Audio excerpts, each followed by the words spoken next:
Pembahasan di malam hari ini masih membahas qasasul Quran, dan kita akan membahas kisah tentang Ashabu Ar-Rassi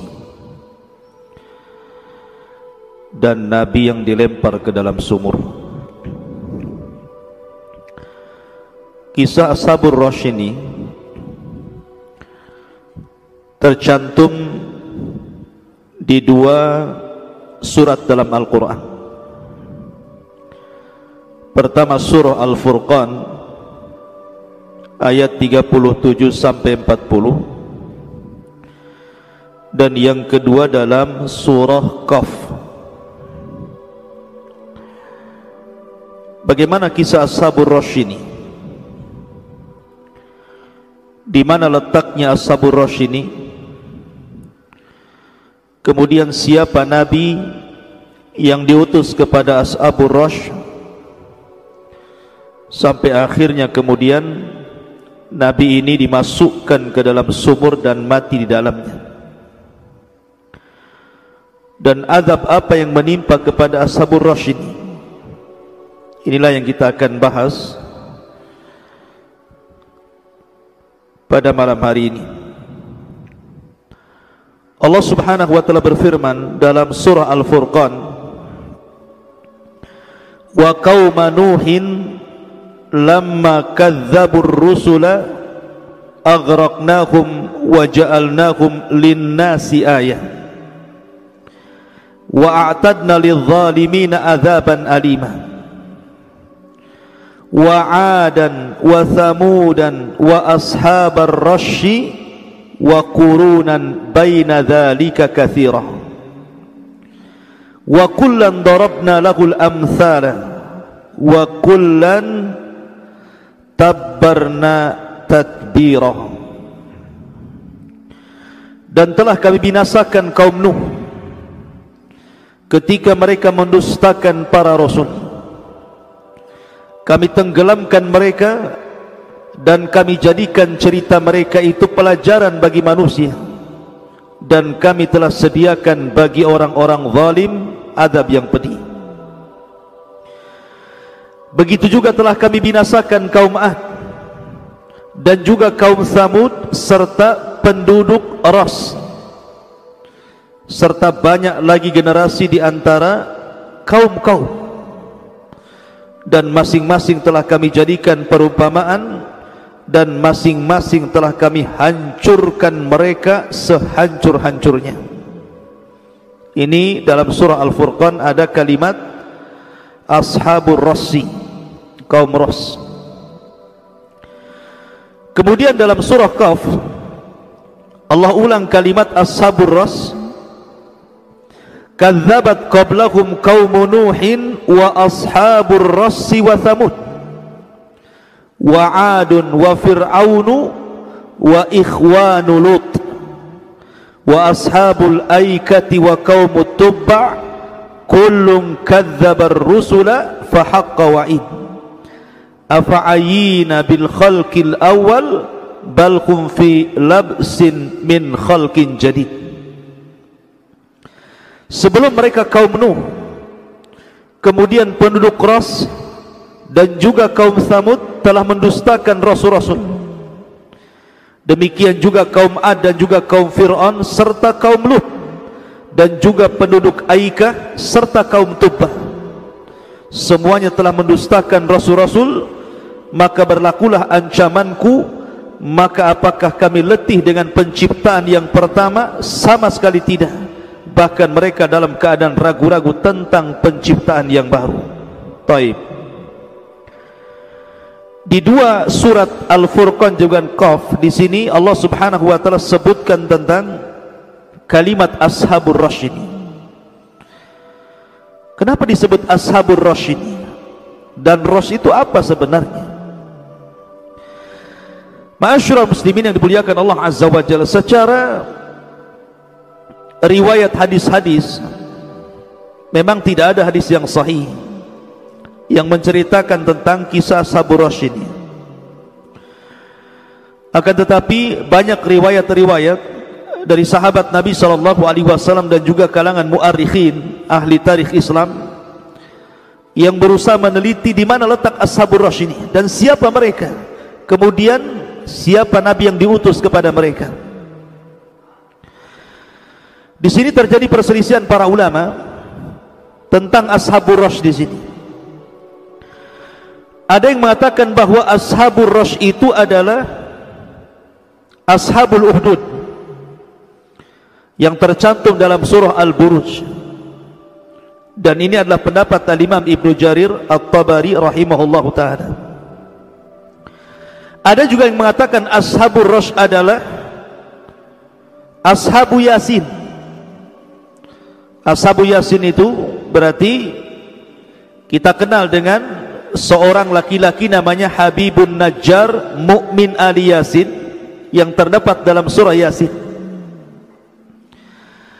Ada juga yang mengatakan Ashabur Rash di sini adalah kaum Madian yang diutus padanya Nabiullah Syuaib alaihi salatu wassalam.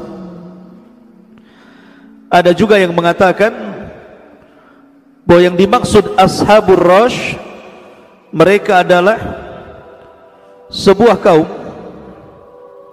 yang mereka mukim di dekat sumur, kemudian diutus kepada mereka seorang rasul, kemudian didustakan rasul itu, dan rasul itu dimasukkan ke dalam sumur sampai mati, dan itu letaknya di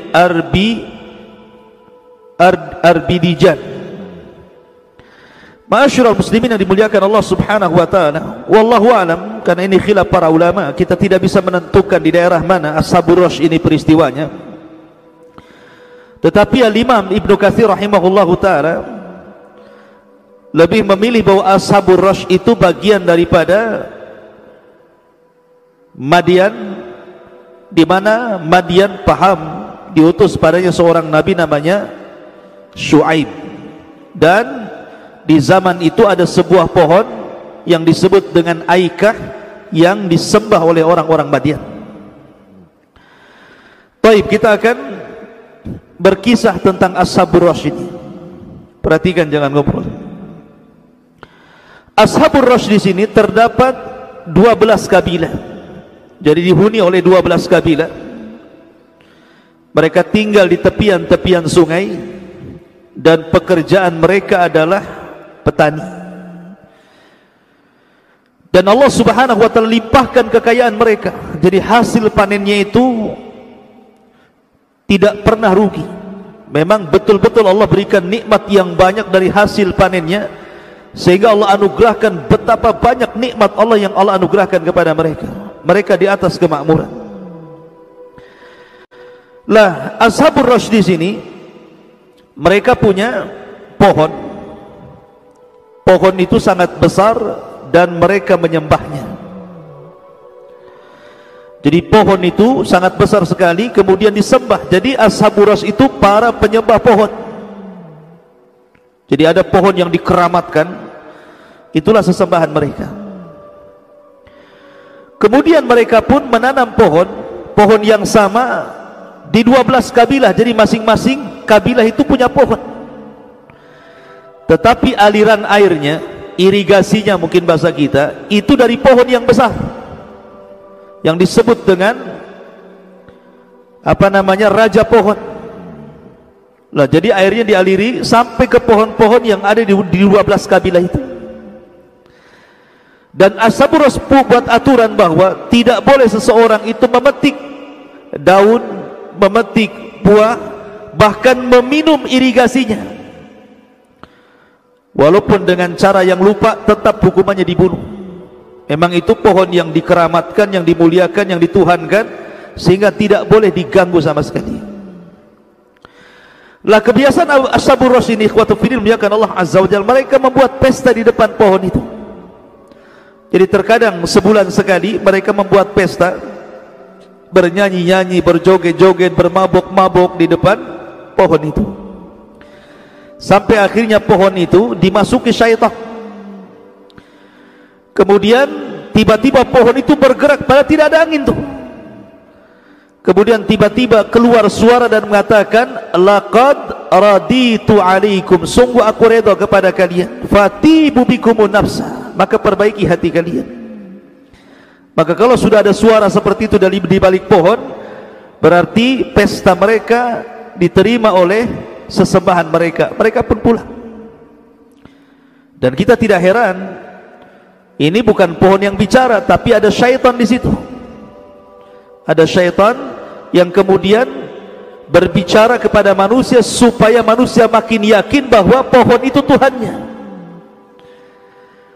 Kayak ada di film apa itu, orang nyembah pohon, tiba-tiba ada suara, kemudian minta makan. Ketika orang yang enggak ada, rupanya keluar dari balik pohon orang gila. Ma'asyiral muslimin yang dimuliakan Allah Azza wa Jalla, itu lain lagi ceritanya. Jadi di balik pohon keramat ini ada suara. Ya. Lah akhirnya Ashabur Rash ini, mereka kalau sudah dapat keridhaan dari pohon, mereka senang. Dan begitulah mereka, kebiasaan mereka menyembah pohon, melakukan kesyirikan, dan ini bentuk kufur nikmat namanya. Diberikan kekayaan dari hasil pertanian, tetapi dibalas dengan kesyirikan, justru menyembah pohon ini. Ma'asyiral muslimin yang dimuliakan Allah Subhanahu wa taala, sampai pada waktunya Allah Subhanahu wa taala hendak mengutus utusan kepada mereka, seorang nabi.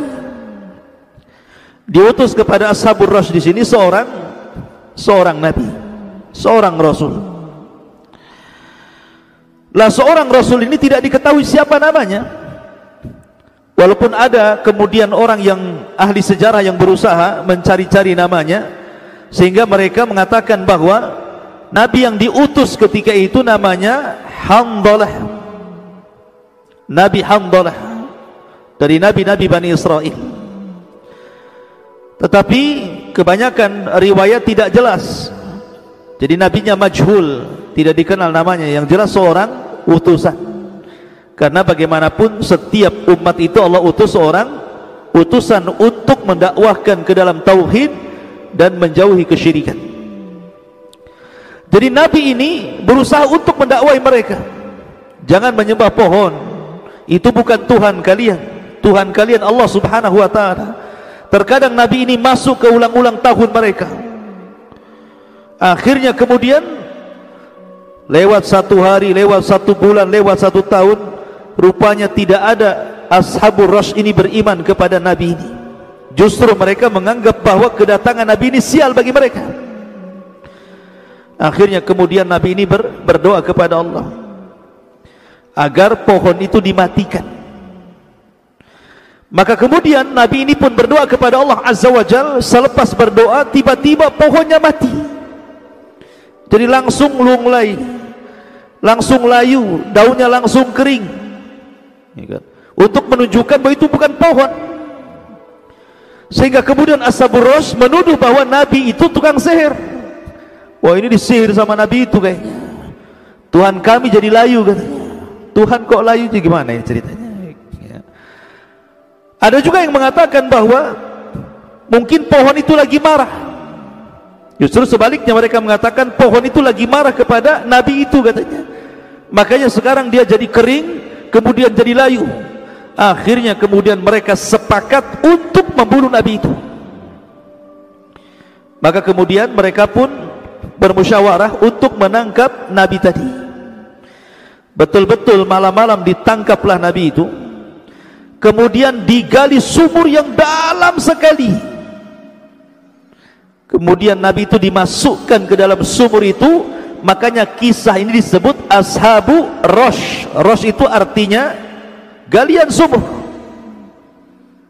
Maka disebut Ashabur Rash karena nabi yang dimasukkan itu dimasukkan ke dalam sumur. Setelah dimasukkan ke dalam sumur, ditutup sumur itu sama batu besar. Ma'asyiral muslimin yang dimuliakan Allah Azza wa Jalla, ada riwayat bahwa ada seorang budak hitam beriman kepada ajakan nabi ini. Jadi dari sekian manusia Ashabur Rash itu tidak ada yang beriman kecuali 1 orang, budak yang sangat hitam sekali. Lah ketika budak ini tahu bahwa nabinya dikurung dalam sumur itu, jadi dia ingin memberi makan tapi tidak punya makanan. Makanya budak ini masuk ke hutan, kemudian mencari kayu bakar, kemudian dijual, kemudian setelah dapat hasilnya diberikan makanan, kemudian setelah dapat makanan, kemudian ke dalam dimasukkan makanan itu lewat tali ke dalam sumur itu supaya nabi itu bisa makan. Setiap hari seperti itu budak hitam ini, sampai pada waktunya budak hitam ini karena kelelahan, keletihan masuk ke dalam hutan, kemudian dia ngantuk, kemudian tidur. Allah tidurkan selama 7 tahun. Jadi dia miring ke arah kanan, dan Allah tidurkan ketika miring ke arah kanan 7 tahun. Kemudian dia miring ke arah kiri 7 tahun lagi. Berarti dia ditidurkan 14 tahun. Persis seperti kisahnya Ashabul Kahfi, atau kisahnya siapa? Nabi Uzair yang ditidurkan 1 abad gitu ya. Kalau ini ditidurkan 14 tahun ya. Ketika kemudian dia terbangun, rasanya cuma 1 hari atau setengah hari saja dia tidur itu, padahal sudah 14 tahun dia tertidur itu. Kemudian dia pun sebagaimana biasa, dia masuk ke hutan, kemudian cari kayu bakar, kemudian dijual, kemudian dapat uang, dibelikan makan. Setelah dia bawa makan, rupanya sumurnya udah nggak ada lagi. Yalah, sudah 14 tahun, sudah tah di mana letaknya, lokasinya gitu ya. Jadi dari sekian ashabur ras itu cuma 1 yang beriman, coba bayangkan. Makanya Nabi SAW pernah diperlihatkan oleh Allah Azza wa Jal, ada nabi yang pengikutnya 1, 2, 3 gitu ya. Bahkan ada nabi yang sama sekali tidak punya pengikut, dan nabi yang paling banyak pengikutnya adalah Nabi Musa alaihi salatu wassalam, dan dirinya Nabi SAW adalah umatnya terbanyak, bahkan terbanyak daripada Nabi Musa alaihi salatu wassalam. Itulah ujian para nabi. Ada yang dikasih 1 pengikut saja, ada 2 pengikut gitu ya. Dan itu bukan berarti kita katakan gak berhasil nabi itu, tidak, berhasil juga. Karena berhasil tidaknya sebuah dakwah adalah menyampaikan kebenaran, bukan banyak dan tidaknya pengikut. Ma'asyiral muslimin yang dimuliakan Allah Azza. Akhirnya kemudian ketika kembali kepada kisah, ketika nabi itu dimasukkan ke dalam sumur, kemudian sumurnya ditutup gitu kan, nabi itu tidak bisa apa-apa dalam sumur itu. Akhirnya kemudian orang-orang ini senang, karena orang yang membawa sial sudah dimasukkan ke dalam sumur. Maka ashabur ras pun kemudian membuat pesta pora besar-besaran. 12 kabilah bersatu membuat id, membuat pesta.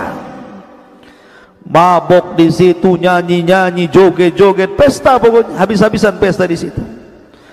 Sampai akhirnya terdengarlah anin, suara tangisan nabi yang dalam sumur itu. Nabi ini menangis, dan tangisannya sampai melesat ke atas sumur, dan didengar orang-orang yang pesta itu. Tapi bukannya ditolong, atau bukannya mereka memiliki kasih sayang dengan seorang nabi, tapi justru mereka malah merasa puas.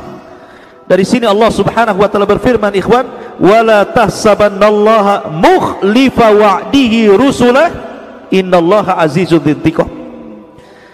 Maka karena itu jangan sekali-kali kamu mengira bahwa Allah mengingkari janjinya kepada rasul-rasulnya.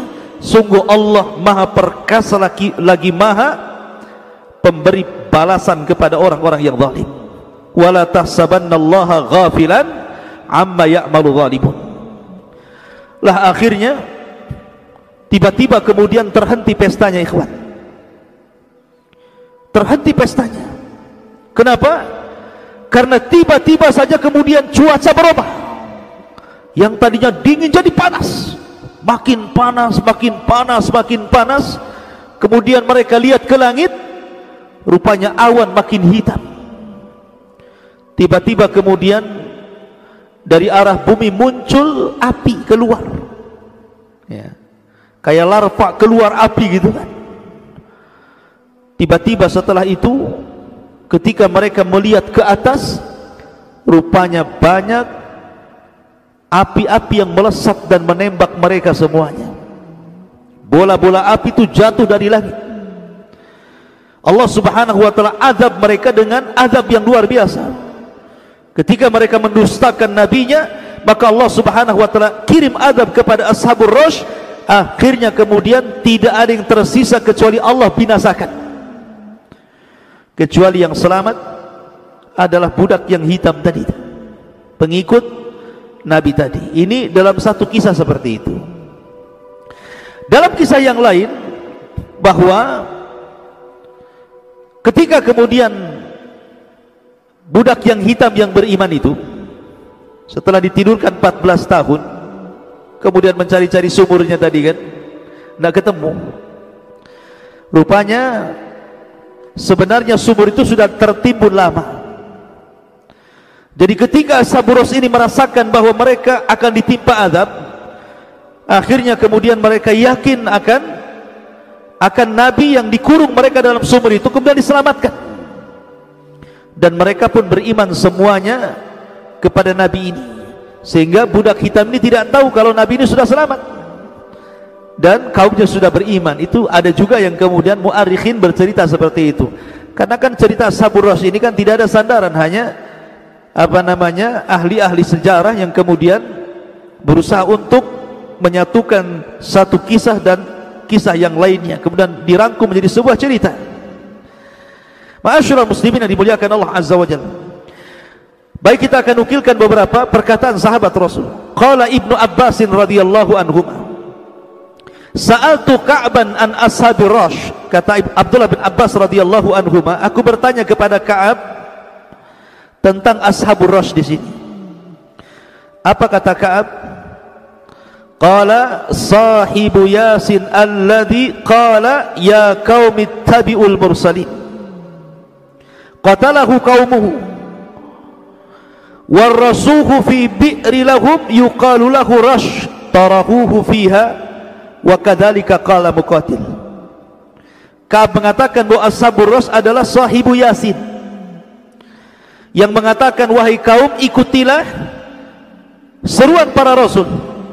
Maka kemudian orang ini kemudian dibunuh, kemudian dipendam dalam sebuah sumur. Begitu juga pendapat Al-Imam Al-Muqatil. Ini pendapat Abdullah ibn Abbas radhiyallahu anhu.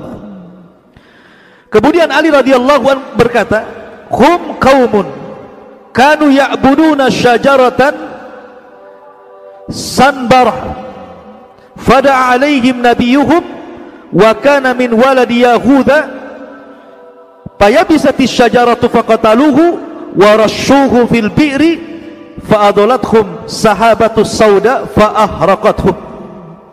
Kata Ali radhiyallahu an, ashabur rass adalah sebuah kaum yang mereka menyembah pohon. Pohon ini dinamakan, ejaannya agak sulit nih, sanbar, ya, pohon sanbur.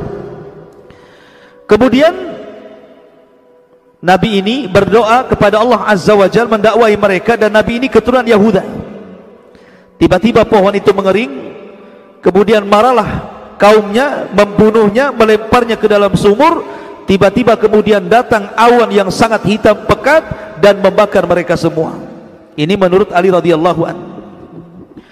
Kemudian menurut Wahab ibn Munabbi, kanu ahla bi'rin, mereka adalah pemilik sumur.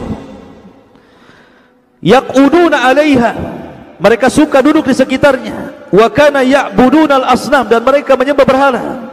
Fa arsalallahu ilaihim Syuaiban fakadzabuhu wa adzuhu, maka kemudian mereka pun diutus kepada mereka Syuaib dan didustakan, disakiti. Kemudian mereka pun kufur kepada nabi tersebut. Maka Allah Subhanahu wa taala fa khasafallahu bihim fahalaku jami'an, maka Allah gempakan negerinya dan Allah hancurkan semuanya. Intinya bahwa ini isyarat-isyarat bahwa ashabur rash juga dijelaskan oleh para sahabat Nabi sallallahu alaihi wasallam.